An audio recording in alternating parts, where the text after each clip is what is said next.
নমস্কার, we learn investing এ স্বাগত। আজকে আমরা দুটো বেশ ইন্টারেস্টিং বিষয় নিয়ে কথা বলবো। প্রথমত, পৃথিবী জুড়ে হঠাৎ করে নিউক্লিয়ার পাওয়ার বা পারমাণবিক শক্তির দিকে আবার এত ঝোঁক কেন? আর দ্বিতীয়ত, ভারতের ডিফেন্স ইন্ডাস্ট্রি প্রতিরক্ষা শিল্প সেটা কিভাবে ধীরে ধীরে একটা বড় ম্যানুফ্যাকচারিং শক্তি হয়ে উঠছে। আসুন একটু গভীরে যাই বিষয়গুলোর। হ্যাঁ, নমস্কার। দুটো বিষয়ই খুব গুরুত্বপূর্ণ এখন। একদিকে যেমন শক্তির চাহিদা বাড়ছে হু হু করে, তেমনি আবার পরিবেশ বাঁচানোর একটা বিরাট চাপও আছে। তো এই পরিস্থিতিতে নিউক্লিয়ার শক্তির ভূমিকা আর ভারতের প্রতিরক্ষা ক্ষেত্রে আত্মনির্ভর হওয়ার চেষ্টা, দুটোই আলোচনা করার মতো। ঠিক, খবরগুলো দেখছিলাম, বেশ অবাক করার মতো। যেমন ধরুন, চায়না নাকি 10টা নতুন নিউক্লিয়ার রিয়্যাক্টর বানাচ্ছে। হ্যাঁ, আমেরিকাও প্রায় 30 বছর পর দুটো নতুন রিয়্যাক্টর চালু করে ফেলল।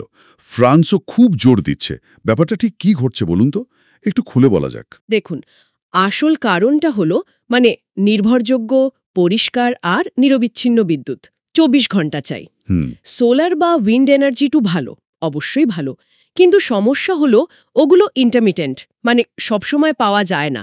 রোদ থাকলে সোলার, হাওয়া দিলে উইন্ড। ঠিক, যখন নেই তখন নেই। তখন নেই।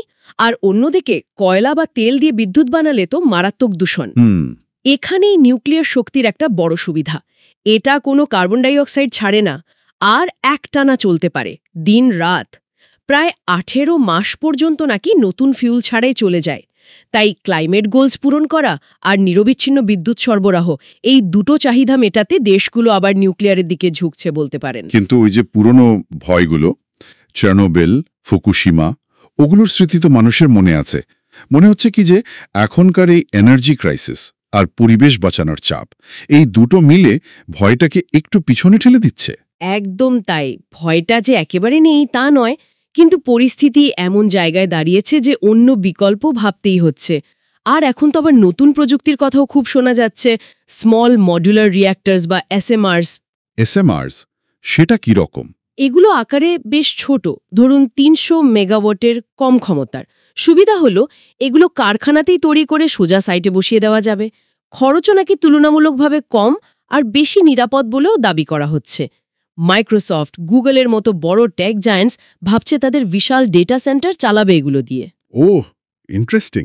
যদিও হ্যাঁ, এটাও ঠিক যে প্রযুক্তিটা এখনো পুরোপুরি যাকে বলে পরীক্ষামূলক স্তরেই আছে। ভবিষ্যতের জন্য একটা বড় বাজি ধরা হচ্ছে, এই আর কি। এই খরচের ব্যাপারটা যখন উঠল, শুনছি চায়না নাকি এই রিয়্যাক্টর বানানোর খরচে পশ্চিমী দেশগুলোর চেয়ে অনেক এগিয়ে। হ্যাঁ, তফাৎটা বিরাট। চায়নাতে প্রতি মেগাওয়াট রিয়্যাক্টর বানানোর খরচ পড়ছে প্রায় $2.3 মিলিয়ন। সেখানে ইউকেতে সেটা $13 মিলিয়ন বেশি, আর ইউএসএ তো $16 মিলিয়ন বেশি। এত তফাৎ, কারণটা কি? বানানো, তারপর সস্তা শ্রমিক, সরকারি অনুমোদন পাওয়ার প্রক্রিয়া অনেক দ্রুত। আরেকটা বড় ব্যাপার হলো কম সুদে লোন। চীনে সুদের হার হয়তো 1.4% মতো, আর পশ্চিমী দেশগুলোতে সেটা 10% বা তারও বেশি। এই সবগুলো মিলেই খরচটা এত কম। আচ্ছা আচ্ছা, দারুণ ইন্টারেস্টিং। এই যে শক্তির ক্ষেত্রে স্বনির্ভরতার কথা বলছিলেন, ঠিক তেমনই তো আর একটা খুব জরুরি জায়গায় ভারত আত্মনির্ভর হতে চাইছে, সেটা হলো প্রতিরক্ষা। ঠিক। শুনলাম ফাইন্যান্সিয়াল ইয়ার 23-24-এ ভারতে নাকি 1.27 লাখ কোটি টাকার প্রতিরক্ষা সরঞ্জাম তৈরি হয়েছে। এটা তো সর্বকালীন রেকর্ড। ঠিক ঠিক বলেছেন। এটা একটা বিরাট সাফল্য। আর শুধু উৎপাদন নয়, রপ্তানি বা এক্সপোর্টসের দিকেও তাকাতে হবে। গত 10 বছরে ভারতের প্রতিরক্ষা রপ্তানি 686 কোটি থেকে বেড়ে হয়েছে 23,622 কোটি। কত?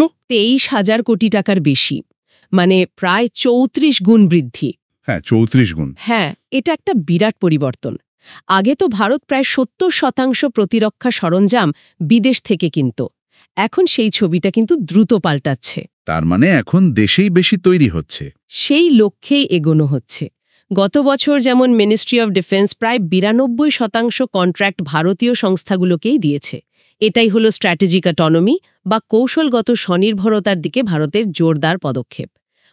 নিজেদের সুরক্ষা আর কৌশলের ব্যাপারে অন্য দেশের উপর নির্ভরশীলতা কমানো। নৌজাহাজ নির্মাণে, যেমন ধরুন আমাদের নিজেদের এয়ারক্রাফট ক্যারিয়ার আইএনএস বিক্রান্ত, বা মিসাইল প্রযুক্তিতে যেমন ব্রহ্মস, এইসব ক্ষেত্রে ভারত কিন্তু বেশ ভালো জায়গায় চলে এসছে। আচ্ছা, আর এয়ারক্রাফট বা ট্যাঙ্কের মতো জিনিসগুলোতে সেখানে কেমন হচ্ছে? এরোস্পেসে উন্নতি হচ্ছে, যেমন HAL এর তৈরি তেজস যুদ্ধবিমান। তবে হ্যাঁ, এখনও কিছু ক্রিটিক্যাল পার্টস, যেমন ধরুন ইঞ্জিন বা বিশেষ ধরনের ইলেকট্রনিক্স, এগুলো বাইরে থেকে আনতে হয়। ল্যান্ড সিস্টেমস, মানে ধরুন ট্যাঙ্ক বা সাঁজোয়া গাড়ি, সেখানে সাফল্যটা এখনও মিশ্র। তবে এখানে ভালো দিক হলো টাটা বা মহিন্দ্রার মতো প্রাইভেট সংস্থাগুলো খুব ভালোভাবে এগিয়ে আসছে। আর ডিফেন্স ইলেকট্রনিক্স কিন্তু খুব দ্রুত বাড়ছে। এটা একটা গুরুত্বপূর্ণ ক্ষেত্র। বিষয়টা যদি একটু সহজ করে ভাবি, মানে ধরুন বাড়ির আলো আমরা হয়তো সোলার প্যানেল দিয়ে চালিয়ে নিলাম, কিন্তু একটা বড় হাসপাতাল বা একটা কারখানার জন্য তো 24 ঘন্টা নিরবিচ্ছিন্ন বিদ্যুৎ চাই, তাই না? দেশের সামগ্রিক শক্তির জন্য তেমনি নিউক্লিয়ারের মতো একটা বেস লোড পাওয়ার, মানে একটা ভরসাযোগ্য ভিত্তিমূলক শক্তির উৎস দরকার। একদম। আবার দেখুন, প্রতিরক্ষার জিনিসপত্রের জন্য যদি সব সময় অন্যের মুখের দিকে তাকিয়ে থাকতে হয়, তাহলে তো দরকারের সময় মুশকিল।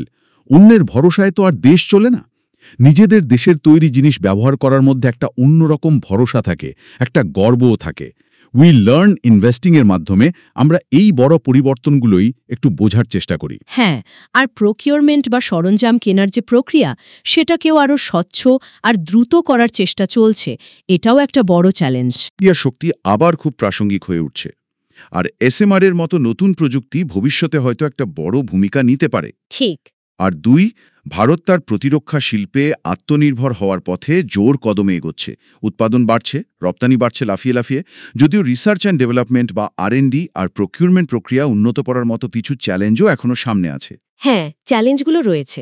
তবে এই পরিবর্তনগুলো দেশের অর্থনীতি আর ভবিষ্যতের জন্য যে খুবই গুরুত্বপূর্ণ, সে বিষয়ে কোনো সন্দেহ নেই। একদম। আজকের আলোচনা থেকে দুটো প্রশ্ন কিন্তু ভাবার জন্য থেকে যাচ্ছে। প্রথমত, এই যে AI ডেটা সেন্টার্স আসছে, তাদের যে বিপুল শক্তির চাহিদা হবে, আর তার সাথে ডিকার্বনাইজেশনের যে লক্ষ্যমাত্রা, এই দুটো মিলিয়ে SMRs কি সত্যি পরবর্তী প্রযুক্তি বিপ্লবের একটা মূল ভিত্তি হয়ে উঠতে পারে? খুব গুরুত্বপূর্ণ প্রশ্ন। বিশ্বের সঙ্গে পাল্লা দিয়ে দ্রুত নতুন প্রযুক্তি আনা।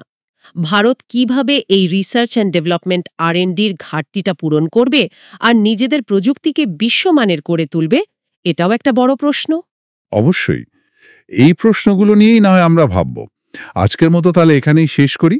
আশা করি এই আলোচনা আপনাদের ভালো লেগেছে। শোনার জন্য অনেক ধন্যবাদ উই লার্ন ইনভেস্টিং এর পক্ষ থেকে। সকলে ভালো থাকবেন। Take care and good by.